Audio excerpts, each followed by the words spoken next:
use community scale mitigation and nature-based solutions. The General Assembly instructed that no less than 25% of the money go to low-income geographic areas. That is defined, low-income geographic areas is defined in code. And I will just say that in any year, if we don't have enough grants to fulfill that 25%, we'll hold the money and roll it over such that we can be assured that those communities get the money that is due to them. And last but not least, we say localities shall use monies from the fund primarily for the purpose of implementing flood prevention and other studies, somewhat similar to goal 1. But we want to make sure what you're hearing here is it's project first, and it's projects that are going to show efficacy to reduce flooding. From the general parameters that we were given by the General Assembly, we've dug in a little more and we've created a program goal. I'll read it to you. It says the Flood Preparedness Fund will provide support for regions and localities across Virginia to reduce the impacts of flooding, including flooding driven by climate change. The fund will prioritize projects that are in concert with local, state, and federal floodplain management standards, local resilience plans, and the Virginia Coastal Resilience Master Plan. The fund will empower communities to complete vulnerability assessments and develop and implement action-oriented approaches to bolster flood preparedness and resilience. I'm going to show you some slides next that detail some elements of how we're going to spend the money, what we're going to look for, but I'm going to jump the gun a little bit. And based on this slide, I'm going to share one thing that you'll learn about, which is planning is essential. Comprehensive planning is essential. If I do a project to reduce flooding in one area and I don't think about its holistic impact, I might just wash water at my neighbor next door. I might exacerbate flooding for a whole different area.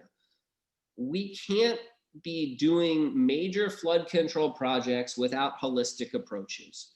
So for communities to receive money from the Community Flood Preparedness Fund, sort of a ticket to entry will be a community resilience plan, a locality resilience plan. We don't have all the details on what that will look like yet. We will certainly be willing to accept plans that already exist for some localities. Some localities may need help to create them. But everything you can see in this goal is predicated on the fact that there will be comprehensive planning as opposed to one-off projects. So now to dig in a little more, people always want to say, all right, well, you've got all this money. What are you going to do with it? We've divided it into 3 categories right now. First, planning grants. I mentioned just a second ago that we want every community to have some kind of resilience plan. If that community needs help to hire consultants or others to do a planning grant, we want to give you that grant. You can see a number of other things listed here that would help a community to plan its resilience, would help to plan for its steps towards resilience, as well as to take certain steps to better understand the situation they're in and to communicate with their people. Secondly, we know there are a lot of things we don't know. We need hydraulic estimates or hydrologic estimates. We need rainfall data. We need impact assessments. We need better stream and tide gauges. If communities or the state needs money to do those things to better inform our planning and our projects, grants will be available for that. And last but certainly not least, projects. You can see the first 2 bullets there seem to encompass all facets of green and gray infrastructure for flood control. We've specifically then called out stream restoration and public outreach. Those are all key elements. I want to make one point about projects. None of this is set in stone yet, but the thinking thus far is there will be many, many demands for this money, and some of the things people would like to do with this money already have existing funding sources. If your goal is to raise a road, there may be VDOT money available. If your goal is to deal with stormwater, there may be SLAF money available. We would like this money to first and foremost pay for explicit flood control projects that would otherwise not be funded from these other funds. That doesn't mean we won't allow those projects as well, but I think you will see a higher cost share on those projects for sure. After we've established our various categories, we have started to set up some general grant award criteria. You can read them. Grants will be considered for projects that are only part of one of those resilience plans I previously described. Every single year, we will publish a grant manual that will set more detail on what those local plans should be, what the cost share ratios are going to be, how much money is going out in any given year. Do not assume that all of the revenue we take in from RGGI in a given year will be spent out in that given year. That's a decision for the secretary and the governor. When it comes to the coastal zone, once the coastal master plan is created, the projects tiered in that will get primacy or priority for funding. We've established that. Grant scoring will certainly take into account fiscal capacity or ability of localities to pay. And while I mentioned we'll use sliding cost share to drive towards certain types of projects, we also may use sliding cost share to ensure equity and to ensure that all communities who need funds can get funds. We've currently set minimum grant award levels at $50,000 for projects and $25,000 for studies and plans. We have not set a cap. If someone came in and wanted $5 million for a flood control project, that's not off the table. We'd have to think about whether we fund it in tranches or how that works, but we have not set a cap on purpose. Certainly, we also intend for these things to be used for federal match, for Army Corps projects and things like that. And I think I said this earlier, but of course, the total amount of money will be determined by DCR in consultation with the secretary, the governor, and others. Just a little more information before we get to our conversation. Our intention is to do 2 grant rounds a year. You can see up here some tentative timing. Again, please do not assume that just because it says here we hope to do a first grant round in April, that the first grant round will be in this April. That is unclear. The RGGI auction isn't until March. We won't be seeing our revenues till April. I've listed eligible entities. Our goal here is to get projects on the ground that are going to help the most people, and that's why we're focused on giving money to the localities themselves, who can then certainly partner with firms, NGOs, and others. We're happy to give grants to PDCs because we know in many cases they work on behalf of localities. Those would be grants sort of as pass-throughs where you would not be giving grants simply for PDCs. Soil and water conservation districts in some parts of the country, particularly along the Mississippi and stuff where you see river districts, do tremendous things with earthen levees and green and natural infrastructure. And we want them at the table should they become involved in these sorts of things. And of course, tribal governments own land. We need to protect them as well, so they should be eligible. As I said before, we'll issue an annual grant manual and an RFP. That'll set the application project or process. And then again, project selection ultimately will be the determination of DCR along with the Chief Resilience Officer, the Secretary of Natural Resources, and others. So everything I've told you right now is a proposal. Nothing is set in stone. Nothing is locked in. We are trying to develop a robust program and stand it up rather quickly. We thought that in this case, we couldn't do that by simply going straight to the grant manual phase. So we've issued a guidance document that covers most of the things I've explained to you today. And we have an ongoing public comment period, and we'd very much like to receive written comment from you. You can comment using the information available on this screen. Now today, in a moment, I'd like to kind of pivot and answer your questions, hear any thoughts, have some conversation if that makes sense. I just want to make the caveat that having conversations with me is helpful to me. It's informative to me as a policymaker who's engaged in this, but it does not count in the same way a formal written comment would. It does not necessarily get seen by the same full universe of people. So please do not say, oh, I talked to Josh on that webinar, I'm good. If you or your organization has something significant to say, please submit a written comment. So I think I've walked you through that as quickly as I could. With that, I'm going to take a pause and get a sip of water and turn it back over for, I guess, some moderation and some conversation. And I'm going to try to unshare my screen, which again is always an adventure. Am I sharing my screen still? No, it's all gone. right. Thank you. Thank you all. And thank you very much, Josh. That was really helpful.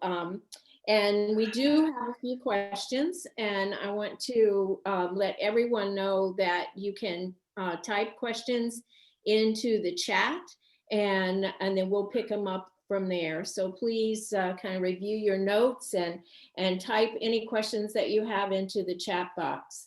And And I would add, sorry, I cannot read the chat, just the way. No, we'll read them to you. I know, I just want people to know, if you're chatting at me, I can't see it right now. Okay, great. Well, we'll try to make sure that you know everything that's in the chat box. So we have a few questions to start with, Josh. One is about the 25% set aside for low income areas. If that, the specific question is, how will that be treated if it's not used in any given year? If 25% from low income neighborhoods, will it be used for other projects in that year, or will it be rolled over to the next grant period? Well, we will roll it over. I jokingly, because I'm of a certain age, want to say we'll put it in a lockbox. But yeah, basically we'll hold it over until we're able to expend it. Okay, thank you. We also have a question here. Will Conserve Virginia be utilized in grant scoring? At this moment, that has not been a consideration, but I will make one point, which is to say, we didn't dig in too hard on all of the allowable uses. We very much believe that land conservation in the right situations should be an allowable use of this money. Open space protection. It will also get you community rating system credits through the NFIP. And I believe that the flooding and floodplain layer of Conserve Virginia would be a good barometer for us to evaluate the efficacy of a land conservation project to reduce flooding. That's not a commitment, that's just a thought. All right, thank you. We also have a question about the proposal that's part of the Green New Deal that would reduce the percentage of RGGI funding going to the flood fund from 45% to 35%. And the specific question is, does the administration support that provision? The administration supports the governor's budget as it's written. And that's 45% going correct. to the Community Flood Preparedness Fund. Thank you. There's also a question about planning at the local level, and that's one of the 3 areas. And you emphasized the importance of plans and how individual projects fit and regional planning. So can we expect any kind of guidance from the administration or from DCR on how those plans should be written, what should be in those plans, what would be an acceptable plan? Yes, it's something we are working on and trying to figure out. It is one of the things that we are most interested in hearing from people when they submit public comments on. We're looking at an array of plans to see what fits, but my expectation is the grant manual that goes out will explain minimum criteria in much greater detail, both because some people will want to look at it and then just show they've met those criteria, and other people will be applying for grants to do planning, and they'll need to know what they're aiming at. Right. And then there was another follow-up question related to that. Will you have an example of a good plan that might be helpful to a community? I think we would certainly have minimum criteria that we need to see.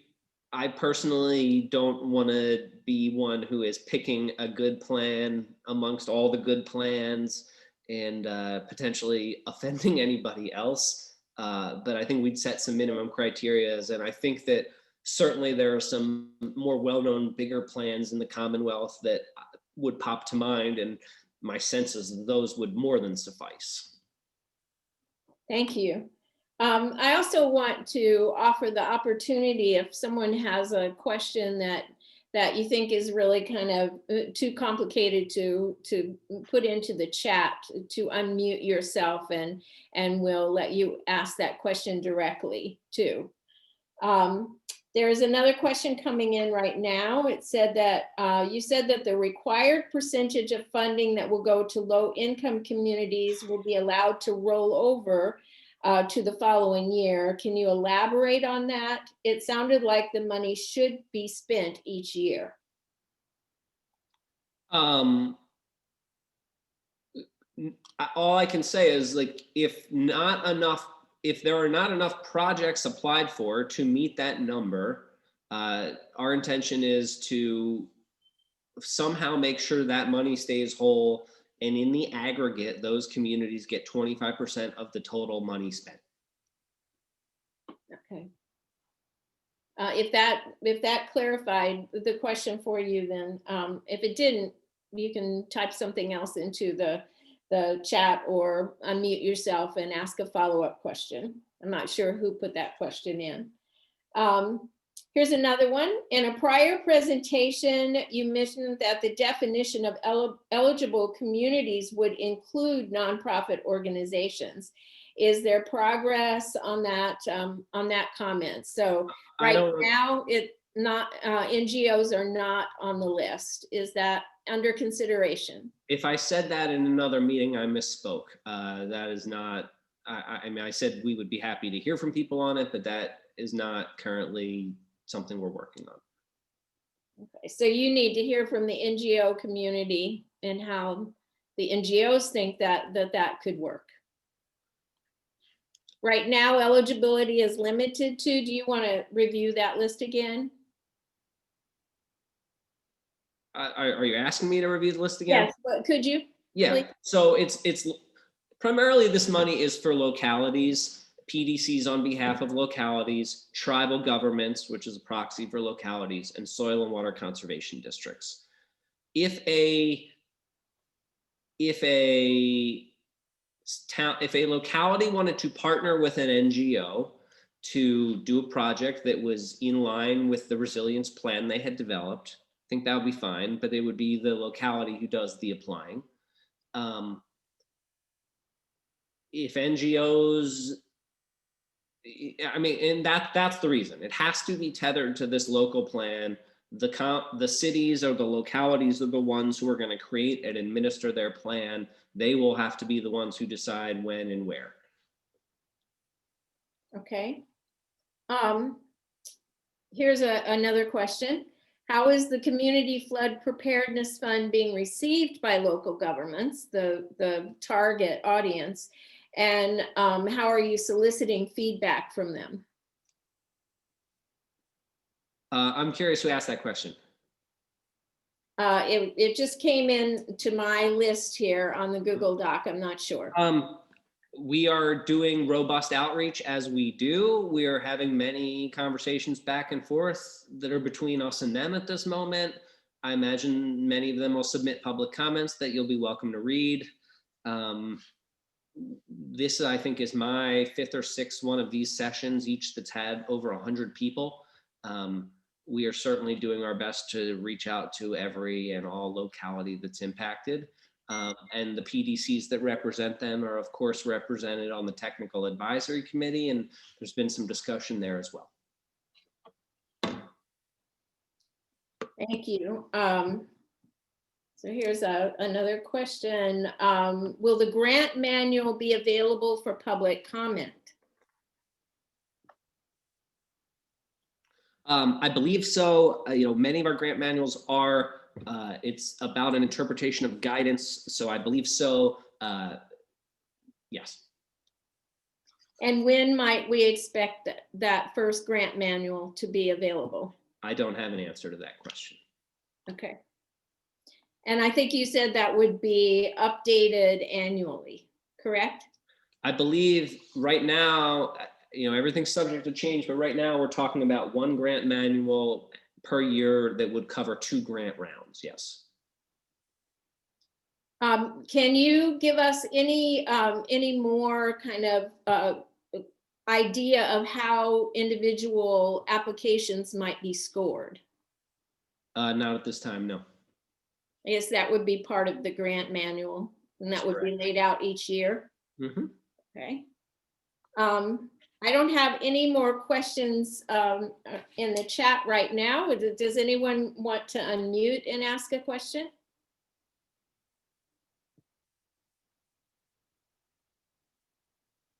Well, here's one more that was typed in.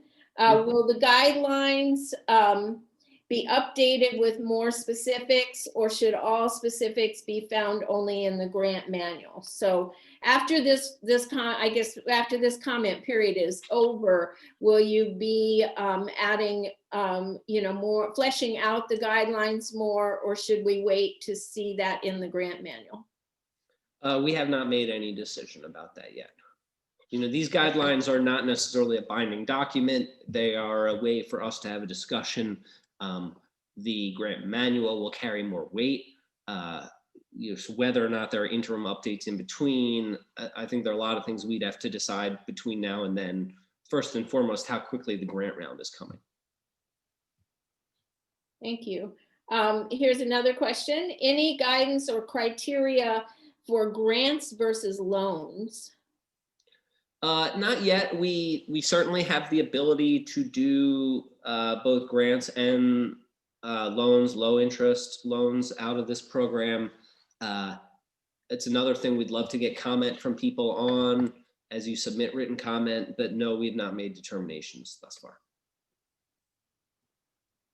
And there's also a question about just asking if you could expand a little bit on the sliding cost share provision. How do you see that working? I don't know. I don't mean to be obtuse. I think we would slide it such that the types of projects that you heard me talk about, holistic, community-wide, green infrastructure type projects, would probably have a more generous cost share. Your sort of 1-by-1, more traditional, hard gray, houses on stilts things. And I'm not even saying those particular things will slide the way, please know, I'm just trying to give a demonstrative answer. I'm not committing on any of the types of projects I just named, but I think that's one way the cost share would be used. And the other way I mentioned would be to use a cost share to help make sure communities who may not otherwise be able to afford things get a slightly more generous cost share. Those are the two things that are being discussed. Nothing has been predetermined. You should weigh in on your comments on that stuff. At this point, we are just aware that those are highly effective tools to drive projects, to drive towards the types of projects and the types of communities that we're trying to bring into the fold. Great, thank you. Here's another one. Do you have a good sense yet of how the application review and selection process will ensure that priority is given to nature-based solutions at a community scale, as is required in the statute? I think I just gave that answer, which is we'll have to develop either a sliding cost share, and then of course, all of our grant rounds usually use a point system. So we'll also have to create a point system to incentivize those things. I think I've been through everything that's in the chat right now. Anyone else have a question? You can unmute yourself and ask if you'd like, or type it in.